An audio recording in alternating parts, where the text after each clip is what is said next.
Hawaiians live the aloha spirit. It's in our hearts and in our music. Our ancestors have passed on many traditions to us. Our culture, our knowledge, even our history has been passed through oli or through chant. Our stories are told through hula, and the very essence of Hawaiian life is passed on from generation to generation through our music. We strive to keep those traditions alive today. In a span of less than 100 years, Hawaiian music has traveled around the world, and one of the recent additions to the cultural chain has been the incredible growth in popularity of Hawaiian Slack Key guitar. E ho mai kai ke mai luna mai o nā mea una noia o nā mele e ho mai e ho mai e ho mai kai ke mai luna mai o nā mea una noia o nā mele e ho mai e ho mai e ho mai kai ke mai luna mai o nā mea una noia o nā mele e ho mai e ho mai. Today, wherever I go and teach Hawaiian Slack Key guitar, I see firsthand the incredible fascination and interest there is in our music, a tradition that has been passed on to me by my family. Yet it was only a few decades ago that Slack Key was not world known. It was not taught in workshops. In fact, before 1972, there were not even any books on Slack Key guitar instruction. So how did this music grow from Hawaii's backyards to the world in such a short period of time? To understand that, we need to first answer how Hawaiian Slack Key guitar was born. In the late 1700s, England gave a gift of cattle to Hawaii. King Kamehameha put a kapu on the cattle, and before long, Hawaii had a cattle overpopulation problem. Sometime around 1832, King Kamehameha III hired Mexican and Spanish vaqueros, or cowboys, to come to Hawaii and teach the Hawaiians how to handle the growing herd of cattle. Many of them worked on the Big Island around Waimea. As the vaqueros worked the land with the Hawaiians, they camped together at night, and around the campfire, the vaqueros played guitars that they brought to Hawaii with them. Often, two or more would play together. One would play the melody, one the bass, and one the lead. These new instruments really caught the attention of the Kapani'olus, or Hawaiian cowboys, who had their own Hawaiian music traditions. When the vaqueros returned to their homelands, they gave their guitars to the Pani'olus. Hawaiians have long been gifted at using whatever they had to work with, whatever resources were available to them. And the Pani'olus applied the same idea to these new instruments. The Pani'olus did not know how to tune the guitars, so they loosened the strings to tune the guitars to open tunings that allowed them to accompany the Hawaiian vocalists. As there were not many players, they incorporated a finger-picking style that allowed them to play the bass, rhythm, and lead parts of a song all on one guitar. They wove what they had learned from Mexican and Spanish music into their own traditional chants, songs, and rhythms. And with that, a completely Hawaiian new kind of music, kiho'alo, literally meaning loosen the strings, was born. Slack Key moved from island to island, and as it was introduced to new communities and families, new tunings were created. Today, there are literally hundreds of tunings, and for generations, these tunings were known only regionally. In fact, for a long time, Slack Key tunings were a closely guarded secret. Musicians would go as far as detuning their guitars to hide their tunings. Until the 1960s, Hawaiian music was dominated by vocalists. The guitar was used as an accompanying instrument for vocalists and often hula. However, since the 1960s to the Hawaiian Renaissance of the 70s, and then in particular in the 1990s, Slack Key guitar has grown into a highly developed instrumental art form. In a period of only a few decades, Hawaiian Slack Key guitar, which was a traditionally kept a family secret, was spread throughout the world. My whole family, from my father to my grandmother and my uncles, they were all musicians. And my uncles, I heard, started that were great Slack Key players. So music was, a family. I learned how to play Slack Key from my great-grandparents and my great-grandfather's Willie. It was probably his grandfather who got one of the guitars from 1832 from one of the funny old cowboys. And then my dad also played Slack Key and my uncles. So it's a family thing. It was only done within the family. So I learned to play Slack Key when I was very young, listening to my father and other cowboys play paniolos, playing at the Haleakala Ranch.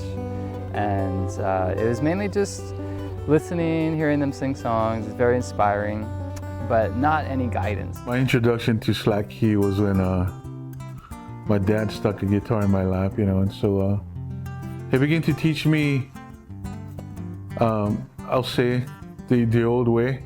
So I'd pick up the guitar on my own after school, play around, ask him a few questions.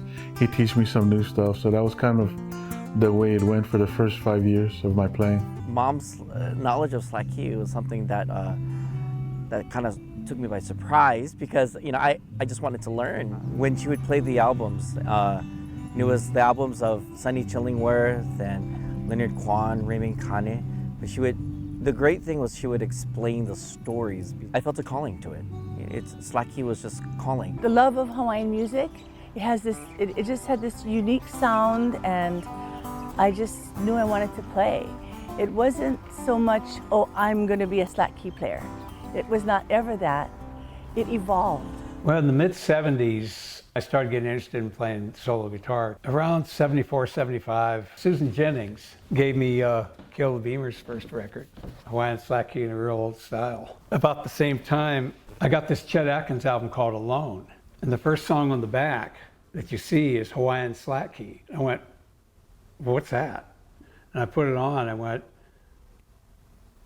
that sounds more like Montana in spring than anything I've ever heard. I was introduced to it before I think I really knew what it was. But my parents, growing up, when I was a baby and a little kid, I was born in Honolulu, but my mother became a fan and then friends with Uncle Mo Keale, and this is, while he was still with the Sons of Hawaii. Slack Key was, part of my ears in the house, the records, Gabby and Uncle Sonny. And my grandpa used to come over to the house. I remember from my earliest memories when I was little, I would just sit in the living room right in front of him on the floor. He'd be sitting in a chair and he would just play, and it was the most beautiful thing that I've ever heard. I cut my math class my first year in high school. I was a freshman. And because math and I, numbers and I, we don't click together. I kind of went into the courtyard. There's a big banyan tree there, and I kind of hid behind the banyan tree. This teacher came, and he had his guitar with him. He was the Hawaiian teacher at the time, and his name was Henry Meyer. So he just passed me, went over to the next tree, and he started playing. And I was like, wow, I wonder what kind of music is that? So I stopped him and I said, oh, what kind of music are you playing? He looked at me and said, oh, it's something called Hawaiian Slack Key. So I said, can you teach me how to play? He said, okay, sit down over here. This is your first lesson. All you have to do is listen. Don't ask me anything. Just listen. When I first learned was when I was at UH Manoa through my friend, Nelson, brother Nelson, Hugh, and he, I just wanted to learn to accompany myself while I sang. Kaipo teaches me, right? Then years and years later, when I returned to teach Slack Key at Palama Settlement, Uncle Rennie signs up for my class. So he said, this is like full circle. I'm learning from you, what I taught Kaipo, who taught you, and then now you teaching me. But it kept getting revised, just like a renaissance. I kept getting revised, and by the time I got a hold of it, and I'm reteaching or resharing it to Uncle Rennie, it's like Uncle Rennie's getting his work back to him, and it's like full circle. It was a beautiful thing, Eventually, I started asking him, to teach me, and then, of course, he kind of put it off for a long time just to make sure that I was serious. I was 12 years old, and I asked him to teach me to play Slack Key, and so he finally said yes, and then he taught me one vamp. And that was it. Slack Key is more than just Hawaiian music, it's a feeling. And so that's one thing my grandpa always told me, and I think that feeling came to me when I was really young, and so it kind of made me want to learn it and keep up the traditions. And then the more I learned, the more I wanted to learn about the history of it, and then how it actually got here, and then kind of just evolves from there. Because Slack Key was kind of like something that was a family secret thing, and because I wasn't family to him, But there was something about Mr. Meyer that, I don't know if he saw it in me, but, he took me in his room and, he taught me everything he knew. Long story short, every time I went back to school, whatever he taught me, I would go home, sneak in my dad's room, grab the guitar, tune it to slack, and practice till I could hear my dad's truck coming up the road. It wasn't until I was in my early 20s when I became friends with Makana, the great Slack Key guitarist. Hanging out with him, he started to invite me to play with him at gigs as a lead guitarist, an electric guitarist. Yeah, another big influence was, we called her Tutu Alice, Auntie Alice Namakelua. She lived there with my auntie up in Kahana Valley. And so that was a wealth of knowledge, the opportunity to sit with her, hear her play, explain some of the process of her style. I consider myself real blessed to have spent some time with her and learned from her also. What changed it was, for me at least, was Auntie Edith Kanakaole. I met her in the 70s. It was in the middle of the Hawaiian Renaissance. She was, a native chanter and a hula halau and all like that. She said, if we don't share what we know now, this will all be lost. So for me, she was the catalyst. He gave us permission to start sharing our music. Recordings. I think the first recordings that came out probably was in the 40s, The most famous song is Opihi Moi Moi that came from that era. That's become one of the main standards that you hear everybody play in the open G tuning, the taro patch tuning, which is the main tuning also that Ray Kane played on the albums back then. Gabby, Raymond, Leonard Kwan, they were the, I like to say the godfathers of Slack Key. My parents had a lot of great records on an actual turntable, listening to like the Rabbit Island Music Festival, all the Gabi Pahinui band albums. And my grandfather was a doctor on Oahu. He was good friends with Leonard Kwan.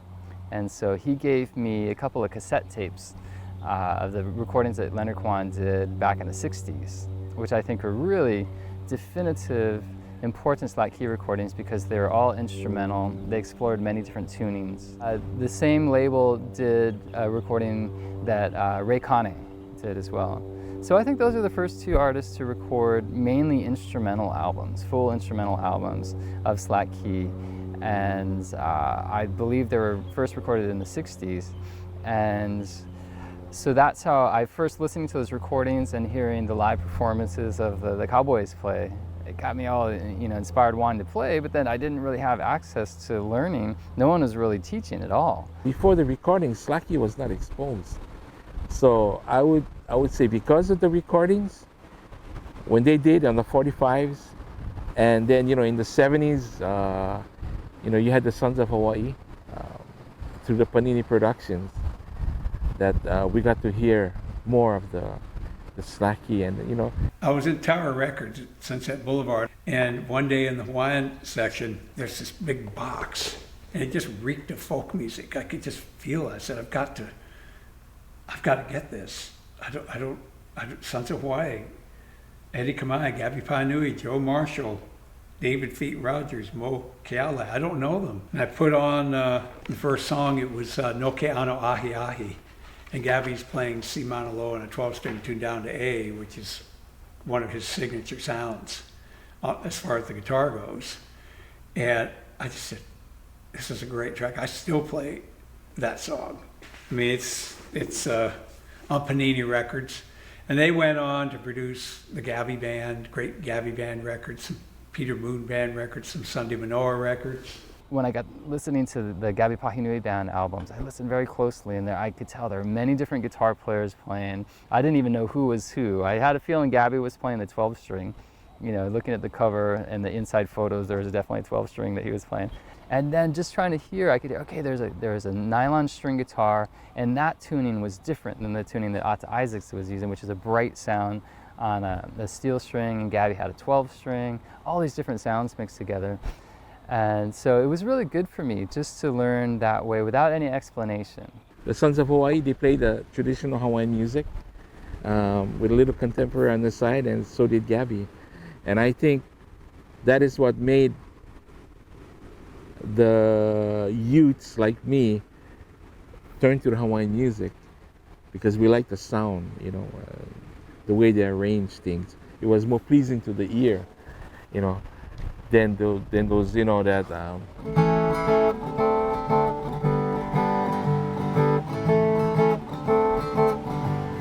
But that was my dad's days, and then Gabby came along.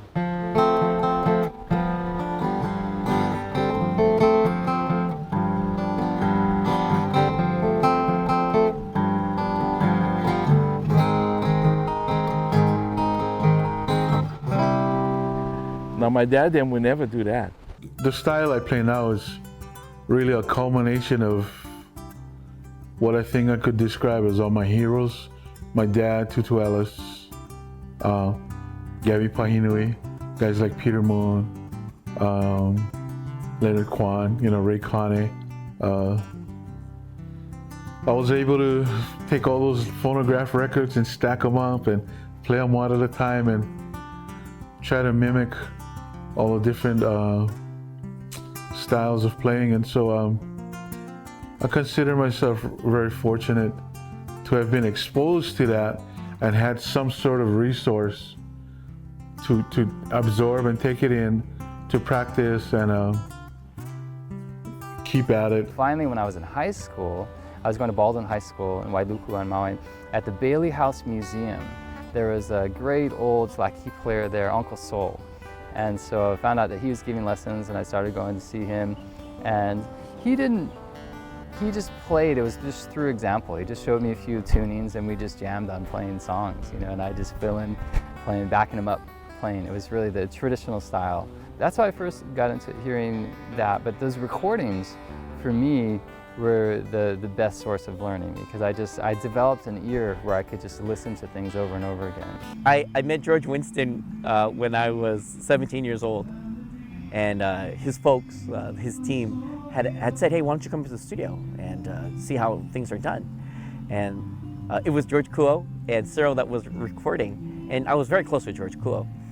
And then I met the engineers and I met Winston, and George said, come play for me. And I played a song, and he invited me to be a part of the studio. And so I would come and I would get coffee for them or food or whatever they wanted. And in return, these masters would show me how to play Slack Key. And then after that, they had me open for them. Then after a while on the road, after a year, they would have me sit in with them. And they taught me everything that had to do with Slack Key guitar. But mainly they taught me by examples. I discovered that Keola Beamer had written a really great book on Slack Key. I believe it was written in the early 70s, and the very first book of notation of Slack Key guitar playing. And I just ate up that book. I just loved it so much. It was great. I just loved his style of playing, his arrangements, the great variety he had of sounds. He had really traditional songs in there. He had the Si Wahine tuning, which he's really known for. They call it Keola Si. He had taro patch tuning and what they call G Wahine tuning, which Ray Kane used and Sonny Chillingworth as well. Leonard Kwan. A lot of players use this tuning, but he just did some really accessible and well-crafted arrangements that were very easy to follow. I think having that book out really reflected the times and sort of in general what was happening with the guitar. There was a big evolution in the sound. If you look at the late 60s with rock and roll and all the great music that was coming out, that music was being written down too. And blues, across the spectrum, you could find access to music trying to be explained in different ways other than just performed. Well, I think the reason for the surge of Slack Key during one of the upticks of the Hawaiian music renaissance movement was what guys like Gabby Pahinui and Alta Isaacs was doing with Slack Key, Uncle Sonny Chillingworth, Uncle Ray Kane, Peter Moon with Sunday Manoa.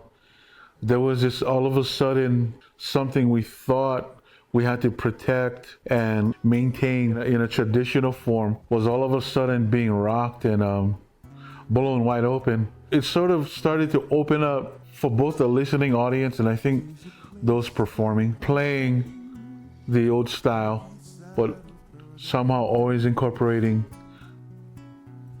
newer kinds of approaches. That the Hawaiian music renaissance in the 70s, this feeling of like first here people in Hawaii really wanting to appreciate and celebrate their culture. That led to a lot of the younger generation being very involved in Hawaiian music and doing some very interesting things, very creative things with it, still staying true to the roots, but reaching out into some very interesting ways, like the brothers Casimiro and Peter Moon, the Beamer brothers, Olamana, all these artists that came up, and Willie Kay here on Maui, had a very fresh sound. When I was 16 or 15, Auntie Genoa was calling me up on stage, and I'd be like, but it was just always sweet fun. She played downtown. We used to live in Kalihi, and we lived right across Haldana Hawaiian Food. We were right in the Mecca. I think it was almost like Hilo now. There was a lot more Hawaiian music in downtown. And the hot spots were where people like Genoa Keave, Val Capellino, Peter Ahia, and Billy Hewland, Violet Pahulilikoi, they would play. And that, to me, that must have been my real first exposure. Because Slack Key takes on a feel of the music. And even though the players may not be in a Slack Key tuning, they're gonna get that sound. I remember going to see, once I know that Gabby's gonna have a concert at some place or some event, I'm all there, I'm gonna go there, I'm gonna have a good time, party and all that, but I'm also gonna be watching and learning, yeah. I think that happened because of the influence of that Renaissance with Sunday Manoa and Gabby. It made it look cool again, wow, this is cool. This is cool to learn Hawaiian music in this kind of styling, yeah? Which actually ignited the language. So then you start to find out or research or look for the meaning through a kupuna or through books, and then the language appears now, and then you see how the language is connected to hula, yeah. And that's what's the beautiful thing, is all these things are like in a circular pattern, and but retaining knowledge from your kupuna to your makua to your keiki, right, back to your kupuna, it's circular as well. If you're retaining that knowledge, yeah, it's your responsibility to pass that knowledge on. The Hawaiian Renaissance reignited the power of Hawaiian music and our culture once again. It sparked a huge interest in music that had almost been lost to time. Slack Key music could be heard again in our communities, in particular at music festivals. We began the festival in 1982 in August to celebrate Gabby Pahinui, who had recently died in 1980. So it was a tribute to him. After it was done, everybody kept on saying, you can't let this die, you're gonna have to do it, again. We thought, okay, we do it once, see how it goes.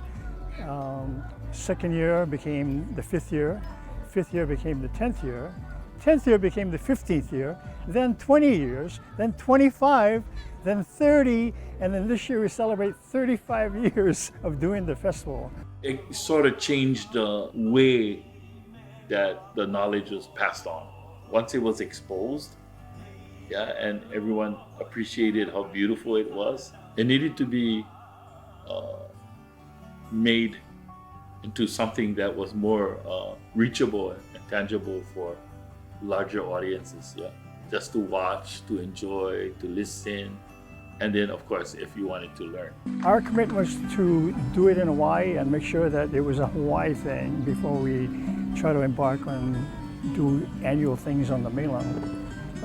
But it's been firmly established now in Hawaii, so we decided that we'd try to do it on the mainland. So we do it annually now in Northwest, in Oregon and Washington, and we started going to the East Coast.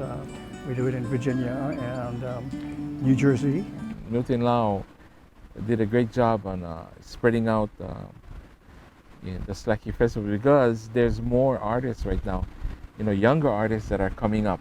For what we do, we wanted to actually reach a certain segment of the population that weren't coming to the concerts, and I felt there's a whole community out there that we should make it available to. That's why we're here. We go to the community and try to make this stuff happen. I grew up in a remote place on Maui, so even though I knew Keola Beamer lived on the island, I never got to meet him. I didn't have much of a chance to interact with any of the artists. Suddenly, you could go to these festivals and just see, they're very short sets. Each artist would play about 15, maybe 20 minutes or so.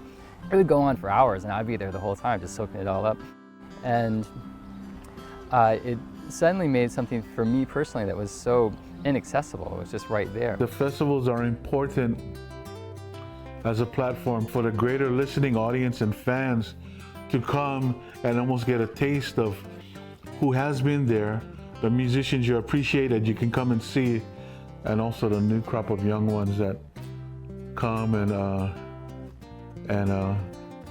play along some of the best. And as the festivals put on by Milton Lau, we were actually introduced to Judge Winston and Dancy Cat Records. He was just archiving. He was sort of like a librarian. So he started archiving us from the mid-'80s into the '90s, you know. I feel very blessed because we stuck to our mission.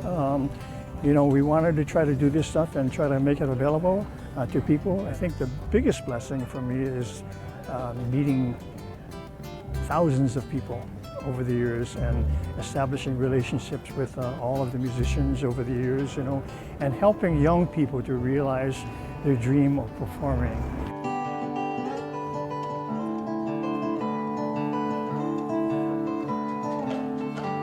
You know, at one point, you know, we're losing a lot of the Slack Key artists. So, you know, the core became smaller now. And now it's starting to get big again because, you know, the younger generation are starting to pick up the Slack Key now. They're featuring all these young, up-and-coming artists, and which is good. So we know that Slack Key will be around for a while. When I did my first recording, it was in 2000. And Milton had heard the recording. He contacted me and asked me to join the festival.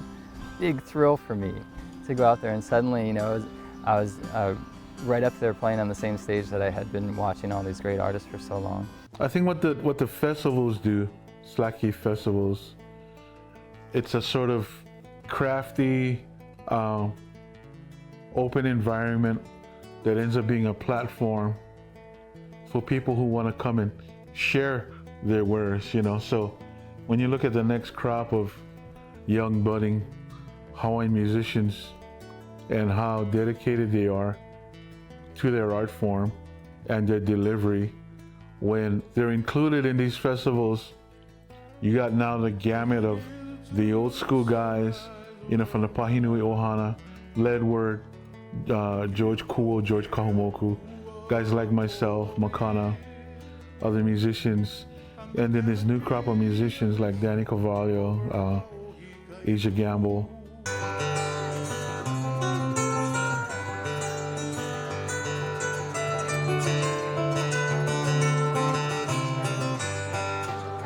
Amazing, talented musicians that's obvious to see. Again, the future of Slack Key is bright. The thing that's great about Milton is that he's very open-minded. He'll feature, you know, the greatest artists, really legendary artists, that when they're willing to play in his festival, but then he's open to new artists coming along too. So that's given exposure to a lot of new artists coming up. Now you'll see, you know, very young, budding Slack Key players and teenagers will get up there and have that opportunity to play for usually a very good audience.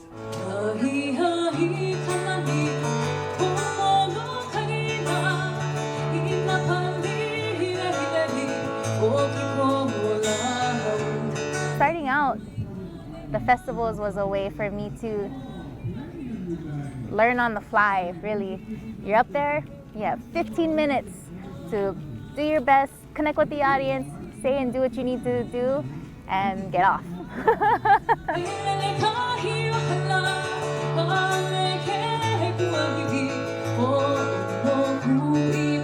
I try to support all the young people from doing this stuff because we need young people to perpetuate the art form. Without them, how are you going to perpetuate anything? See, all the old guys will die, you know. See, all the old guard, and you know, Gabby, Sonny, they all passed. And next generation is passing too. So now we have to help the other guys. And fortunately for us, we have a lot of young guys that are doing this stuff. So, but you know, we try to instill in them that they need to actually help and support the younger people below them. keep the stuff going. So that's how it happens. I love what Milton Lau's doing, and I love what anyone else is doing out there. Guys like Mitch Chang over in LA. Those are always opportunities to where I think some of the greater listening audience who have an opportunity to go to one of these festivals, hang out, watch 5-6 hours of music, and see what's out there.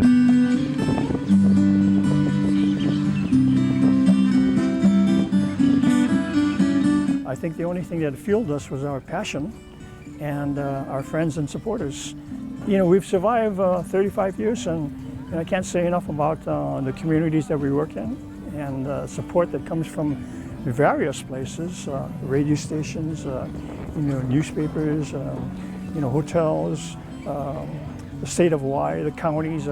They've all stepped forward to help us to realize our dream of making this stuff available to people everywhere. With Hawaiian Slack Key guitar being played at local music festivals and at restaurants of many of Hawaii's resorts, it is no wonder that it began to grow here locally. But in the 1990s, thanks to Dancing Cat Records, Hawaiian Slack Key guitar music was catapulted into the world stage. This is the most influential Slack Key record ever, in my opinion. Leonard Kwan's The Red Album. Led, grew up on it. Peter Moon grew up on it. I mean, everybody heard and loved this record.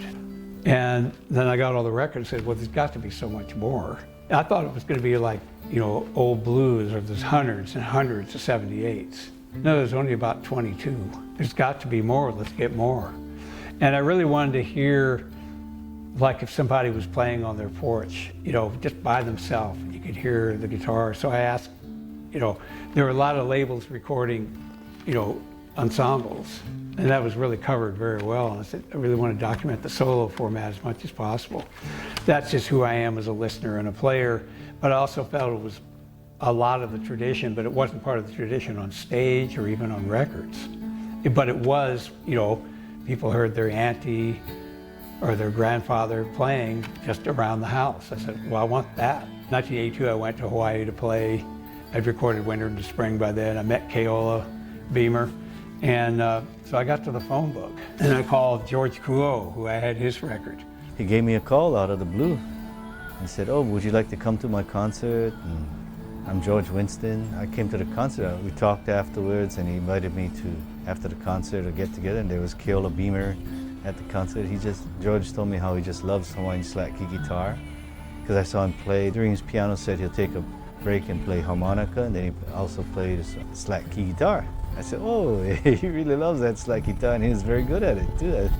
So he just fell in love with Slack Key guitar. He said he really wants to, it's one of the most beautiful music in the world. He would love everybody to hear, as many people in the world to hear. I said, oh, that's my same goal too. We had similar goals. So I had to introduce Cyril, Dennis, and Raymond Kane, Leonard Kwan, Sonny Chillingworth. George Winston started going over to Honolulu and meeting with George Kuo, and he introduced us to Milton Lau, who was a local concert promoter, who opened a lot of doors for us. And one of the things that Milton did is he helped organize the annual Kihu'alu Slack Key Guitar Festival at Ala Moana Park every summer. It was like the third Sunday in August.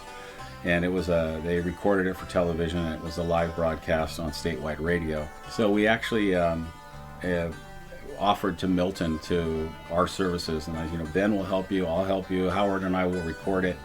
So that's kind of how it started. Is we would pay a small fee to each of the musicians that performed, because they were all doing it for free, just for an opportunity to be on TV and radio. But we would pay them, we would record it off the mixer board, and we would give them each a cassette. My jobs was to run off copies of cassettes for all the artists and label them of their performance, and George would get to keep a cassette.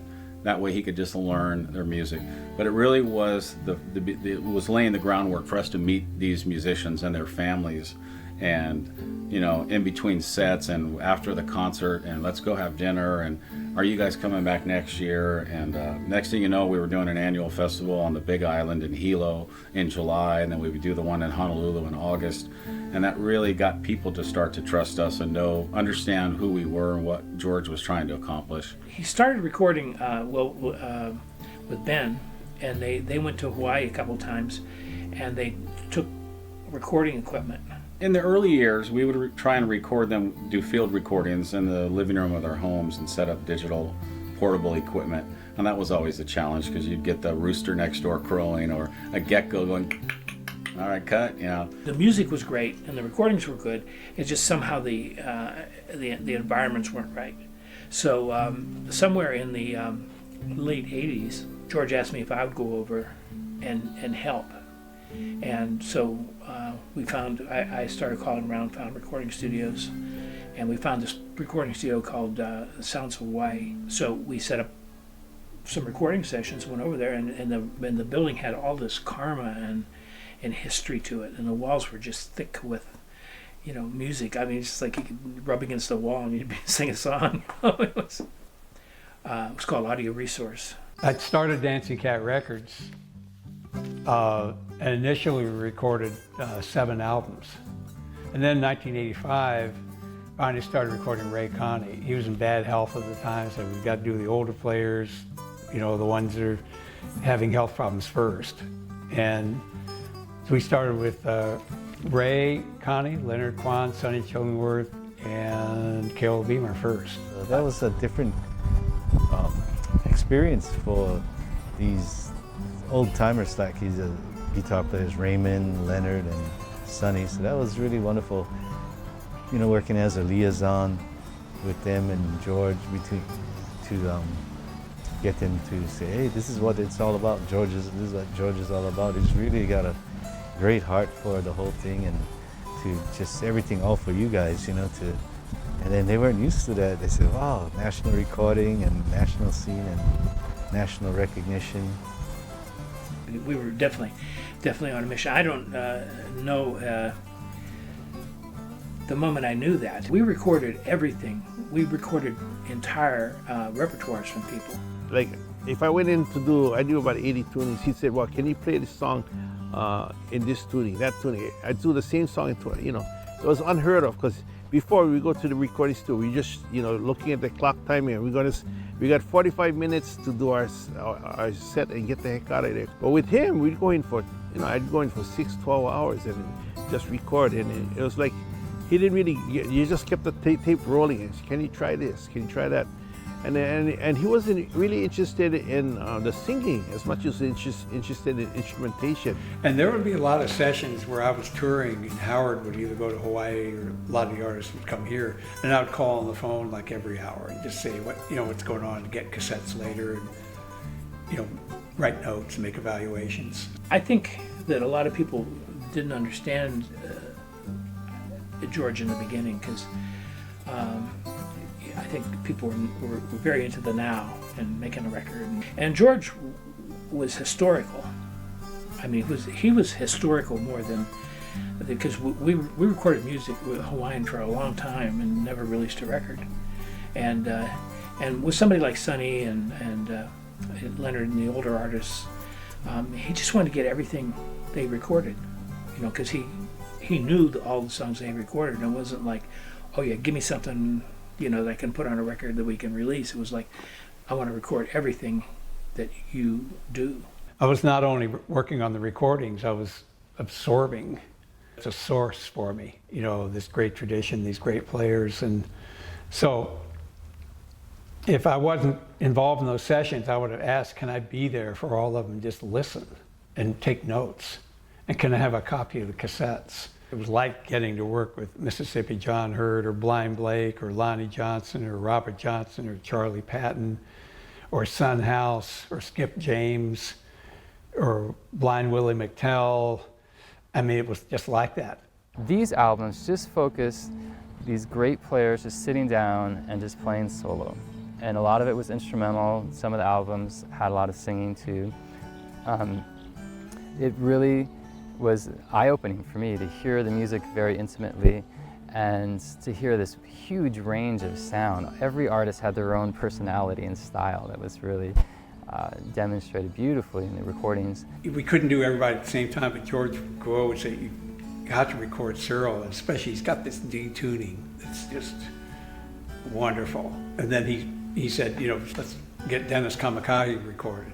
Flying back from Hawaii, I guess it was one of the magazines in the plane, I saw an article And I knew of all the guitarists, or knew all of them, and then there was this one name. I went, "Who's Ozzy Katani? I've got to hear him." And so Harry's Music had his cassette, the Classical Slack, and I went, "Wow, we've got to record Ozzy. Let's do some more." Wayne Jacinto, a great guitarist and friend of mine on Kauai, said, "You've got to record Cindy Combs." And I heard her, said, "Yes, we've got to." Fred Johnson, a good friend of mine in Massachusetts, and, avid music lover and record collector, sent me a cassette of Moses Kahumoku's Hawaiian Slack Key guitar, what we call the red cassette. I just said, "I've never heard of him. He's great." And I couldn't really find him or anything. And then one time in Honolulu, I was driving and I heard a cut from the Kahumoku brothers' first record. I didn't know it was them. I just said, 3 or 4 notes. I went, "That's that same guy. That's got to be that guy, Moses Kahumoku." I got into a payphone and just called until the line wasn't busy to KCCN. I said, "What's that song? Who are those artists that you played?" It would be about 15 minutes ago. It was right after a Peter Moon Band song. And they said, "Oh, it's Kahumoku brothers." So I got that. Finally found Moses Kahumoku, started recording him, and Moses said, every time said, "You gotta do my brother George." Said, we'll definitely get to it. We started recording Bla Pa Nui, and started recording Led Kapana a bit earlier, and later Martin Pa Nui, and that was the main group. George saying he would never want to record a group. And then when we played Pu'u Ano Hulu, Martin sang that, and that was it. He said, "Okay, let's go and record this and see what we can do with it." And then that led to our Hui Aloha album. It was massive. I mean, I remember the Dancing Cat sessions were often booked in like week periods. So we'd often catch, in San Francisco, we'd catch musicians who were on tour, and they'd usually set aside a few days to come into the studio as they were touring through San Francisco. And, we'd sit down, and it was probably like 6 straight hours of recording for each artist, and they were just out there recording. So the amount of, the time that they actually had recorded was just amazing. And I also helped with the database and had to enter all these recordings in, and every take and every, how long the take was, and it was a massive amount of music. It was twofold: wanting the players to be able to play more and be heard more, and wanting listeners to have music available in case this is what they want to hear.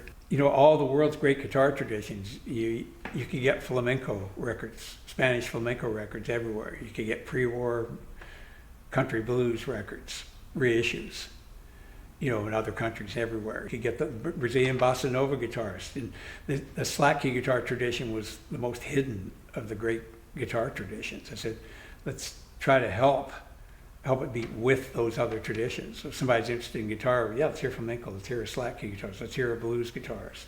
I was the liaison with our distribution company. When we started Dancing Cat Records, we were with A&M and ended up changing over to BMG. And so I would have to go to the meetings on George's behalf, Kathy and I would, and explain to them, what is it he wants to do? And I want to do multiple albums of, these 12 guys. And they're like, okay, why? So we got real good at explaining, George's philosophy, and it's not about commercial. It's not about making money on these records. We know they're not going to make money. It's about preserving this very rare style, unique and beautiful style that's to this little part of the world that someday is not going to be around. And George just wanted it to be preserved. So someday in the future, a kid could pick up a disc or whatever format music's going to be on in the future and find it and discover it. The good folks at Windham Hill and A&M Records, helped distribute the early Dancing Cat, and then the BMG and RCA folks, helped distribute, the later, the slack key recordings. So we had great help from the record labels. I believe it was the early 90s. Ray Kane's Punahele was our first release. And boy, it's so long ago, it's hard to remember. But then we started also supporting some touring. We put on a few shows here in town. I remember the first show we did with Ray Kane was right down the street from the office here, and it was a really just amazing experience for me to get to actually hear the music in person after just hearing it on recordings. We always have liner notes, some of the history, which I work with the great writer Jay Junker. The presentation of the recordings was very high quality. You know, even down to the graphic design, the photography, the liner notes.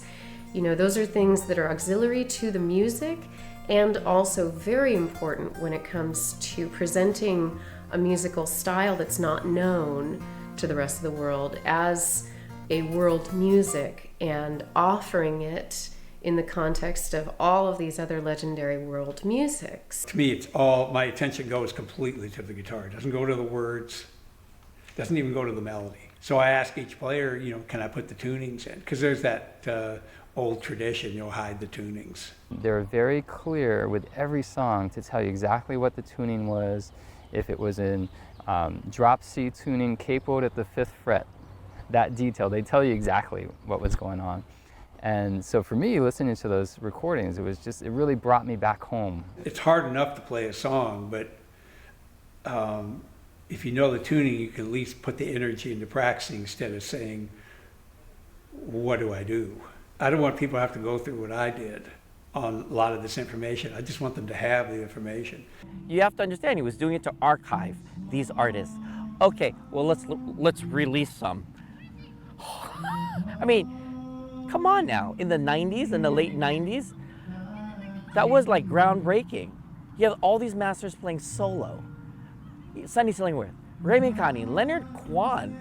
It was that second renaissance that happened on the mainland. That exposure through a very important label on the mainland, promoting the music not just in record stores, but setting up tours and putting all the great artists that had recorded on these routes across the country. They were like pioneers going to new parts of the country, introducing Slack Key to new audiences.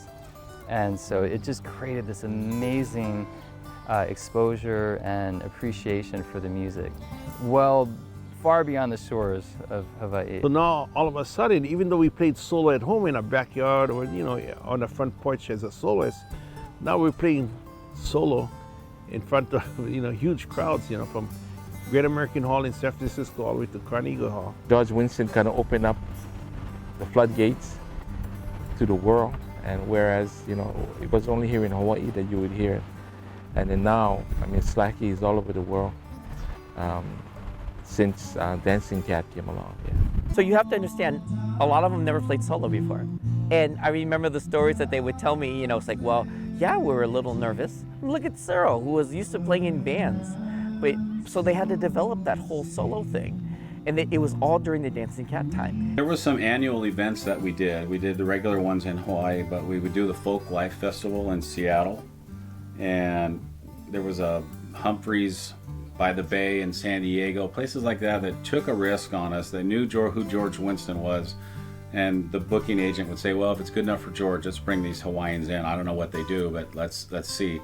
And because they took those risks, we would come back each year to them, and within 2 or 3 years, you know, they were selling out regularly, and it was hard for a lot of the audience to find the CDs in the local stores. As much as we tried to get everybody to carry our stuff, you know, it was really hard to find our full selection. So the artists would bring cases and cases of CDs with them to the shows, and they would make more money selling CDs at the shows than they would from the income.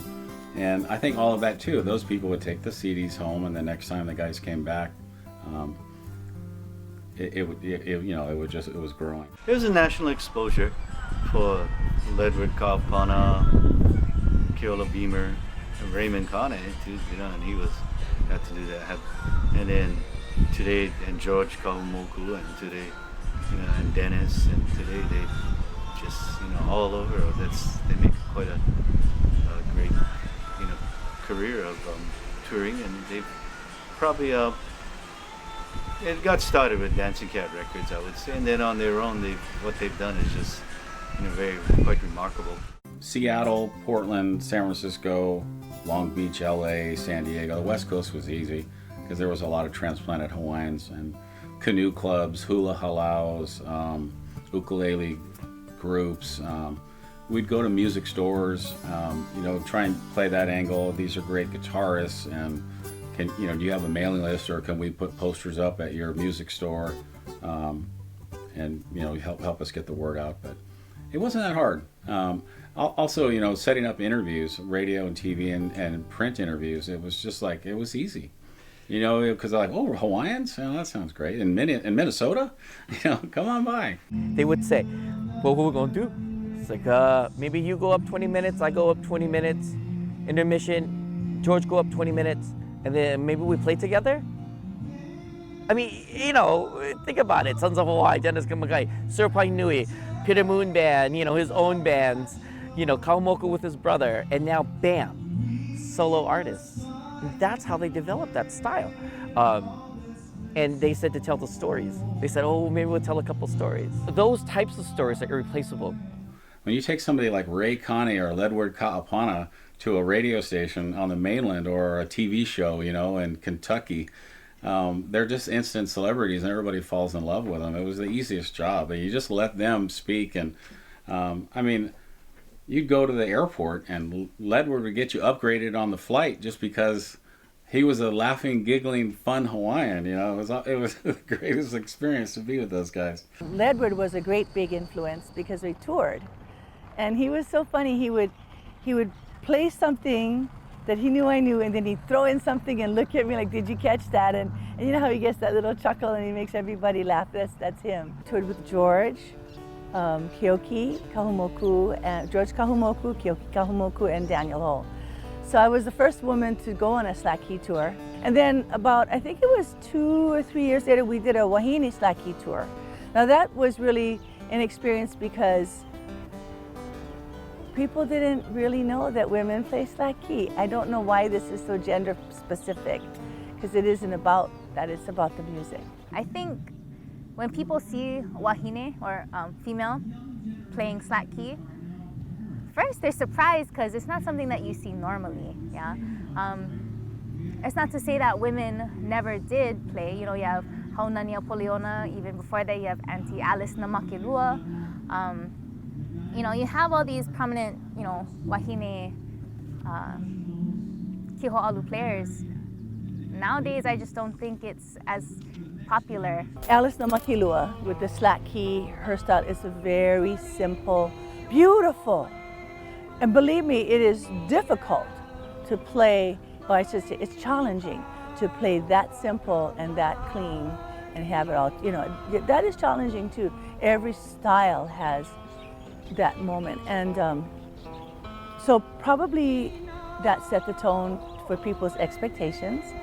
For the audience, it gives them a different perspective on Hawaiian music. I think naturally kane or men have a more masculine approach to playing and showing what they can do and telling a story, whereas maybe the way that I play might come off a little bit softer, a little bit more hina. Again, we can play the same song, but we could play it totally differently. It was awesome to be in front of so many people. Like the theater would hold 1,000 and it would be sold out. And when we performed, everything was quiet. We were no longer, I was no longer in I wasn't in a location that I had to compete with a blender or a waterfall or people talking. And so, but they were there for the music and so were we.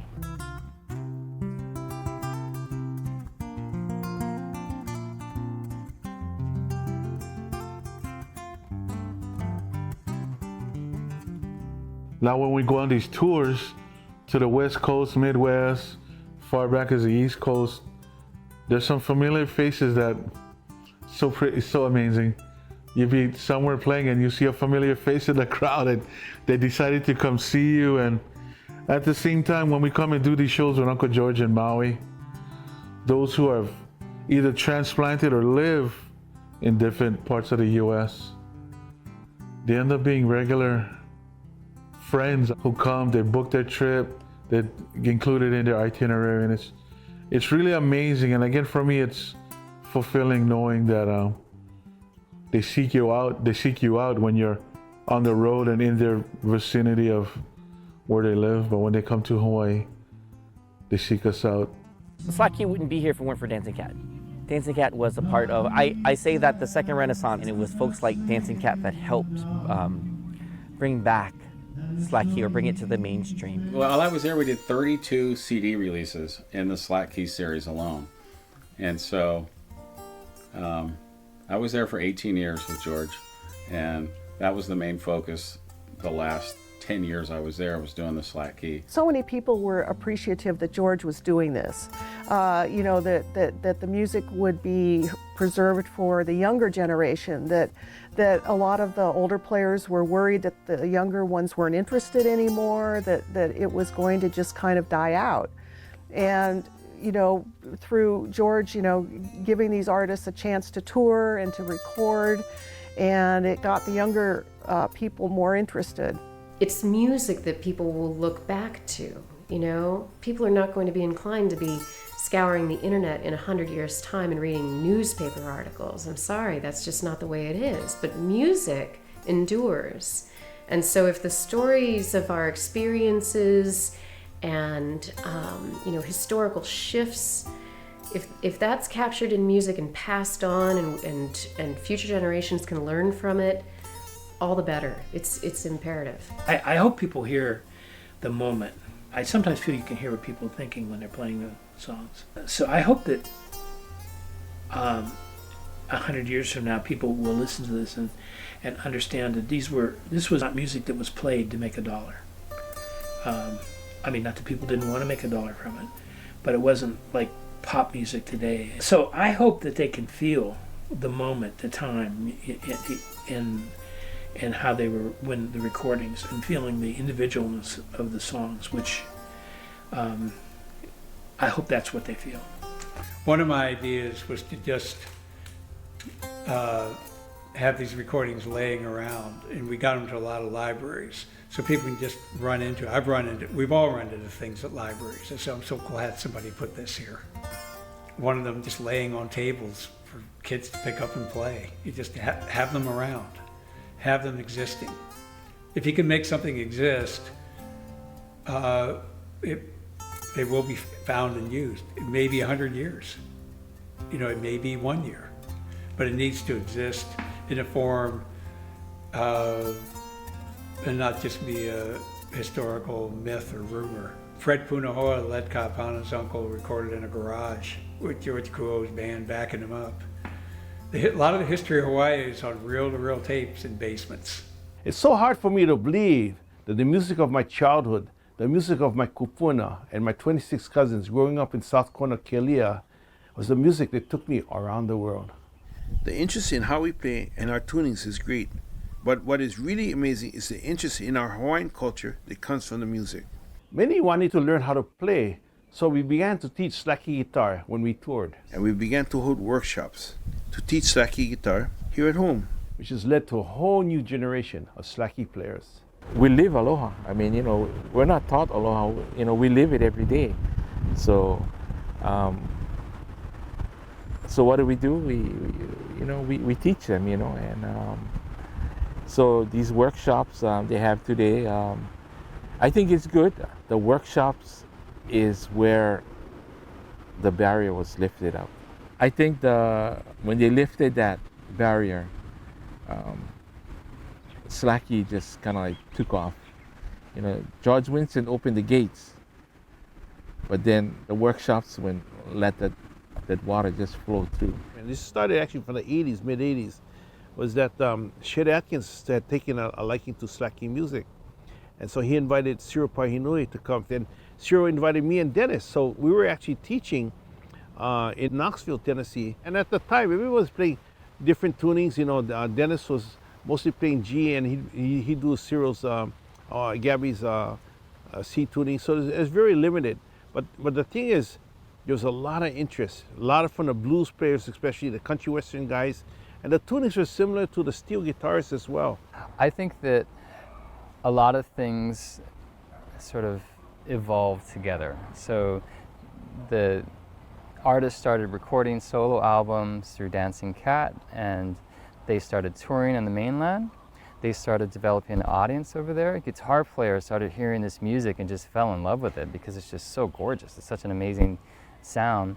They wanted to learn more. They wanted to experience that feeling of the Aloha spirit and the islands, and then having a workshop here allowed people mainly from the mainland US to come over and have direct contact with the artists making the music, but to learn much more than just how to play the guitar, to learn about Hawaiian culture, to appreciate the olelo, to have very traditional food, like George Kahumoku grows food in his farm and brings it over here, and then there, hula instruction, ukulele, steel guitar, all these things are all tied into the workshops. As it started to grow, more people were eager to learn because more people were interested. So then that stimulates, like, okay, now it can't just be 1-to-1. It's got to be 1-to-3 or 1-to-5. Wow, it's got to be a class now. When I moved away, within about a year of being gone from Hawaii, away from home, I was doing gigs over there and still some back home and teaching a lot of guitar.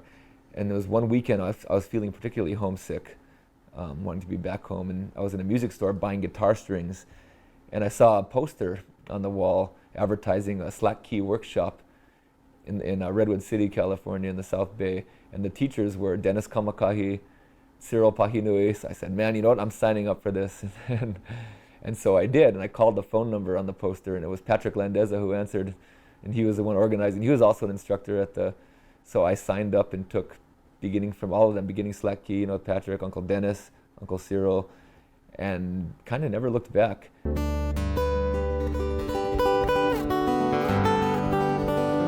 I do a program at libraries, just trying to get people interested in appreciating and preserving the wonderful sound of Slack Key. For the past, nearly 10 years, I've been going all around the state.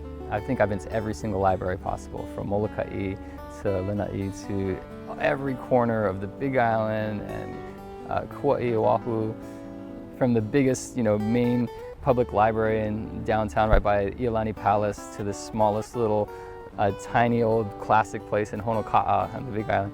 And it's all, to try to mainly to inspire children to hear the music and appreciate it and realize, hey, there's all this other music from all over the world that we're listening to, but right here from Hawaii, we have a very important type of music that should really be celebrated and appreciated.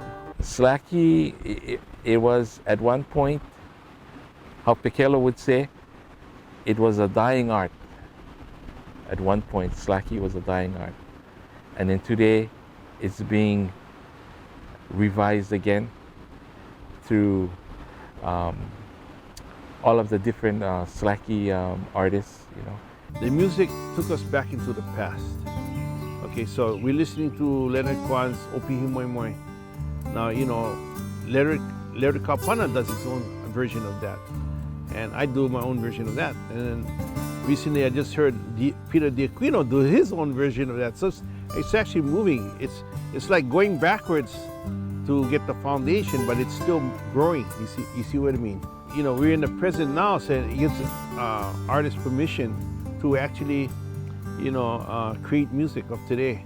So I've written, several songs. In fact, sometimes I'll do, cover songs in Slack Key guitar, and other artists, do the same thing, like Stephen Inglis. And then what's happening too is that we're even going to go into the future with guys like Jeff Peterson, because Jeff's taking it to another level, including styles, that he learned as a classical guitarist. And then even young musicians such as Makana, they're taking traditional songs like Puanahulu or Kule of Apuhi and stuff like that, and they're adding their own 2 cents to the mix.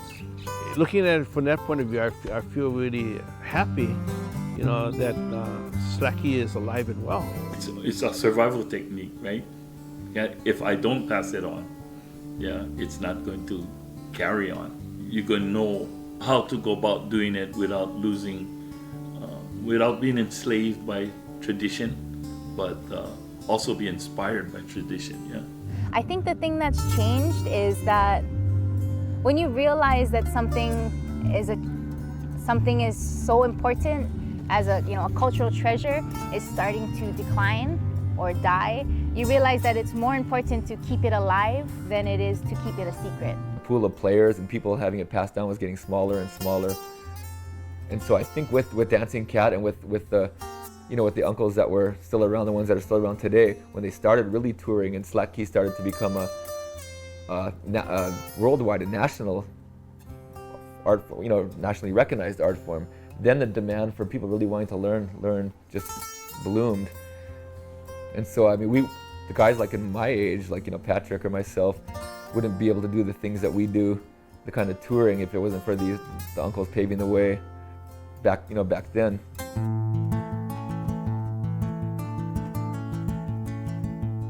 I think Hawaii, in a sense, culturally, where we were in the past, where we are now after all the Western influence, Hawaii has been and I think will always be a melting pot, a place where things will mix, things will stew, ideas will come out, and even the history of Hawaiian music in its purest form, when it left Hawaii, hit the West Coast through California, down into the South, that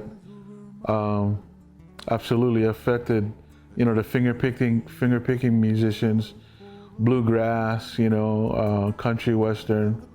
Hawaiian music has some heavy foundation and stronghold early on into not just the music that we created here, but how we influenced the movement outside of Hawaii. How Hawaiian music has grown from, I want to say, the 30s and 40s, even to the 50s, and well into the 60s and 70s, and now we're in the 21st century.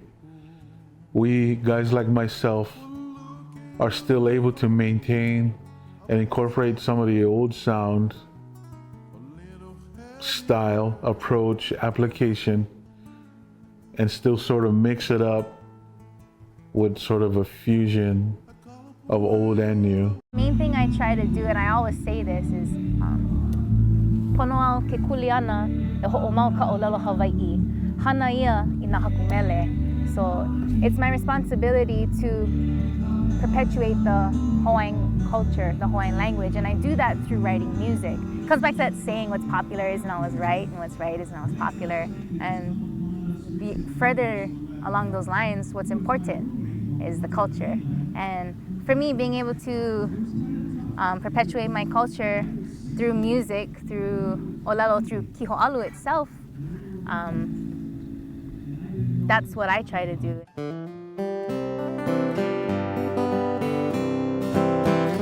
When you got this treasure, you want to make sure that when you spend the time with someone to share with them what you've spent years and a lifetime perfecting, learning, you want to make sure that they're going to grasp that they're going to receive that treasure and treat it like a treasure. The trauma of realizing that if we don't share it, it will disappear. And so, share it. Now, it's so easy. Whatever your interest is, you can just jump on YouTube, you can go to these festivals, you can find lots of recordings, you can find sheet music, there are instructional videos, all these resources are out there now. And the result of that is that there's some great young players coming up. It's really exciting. I think that the tradition has a great future. Music brings the spirit of a place. I always know that because that's what you share that with people, and that's how they remember. They'll remember exactly where they are, what they were doing, who they were with, and what food was on the table or anything at the moment that that song hits them.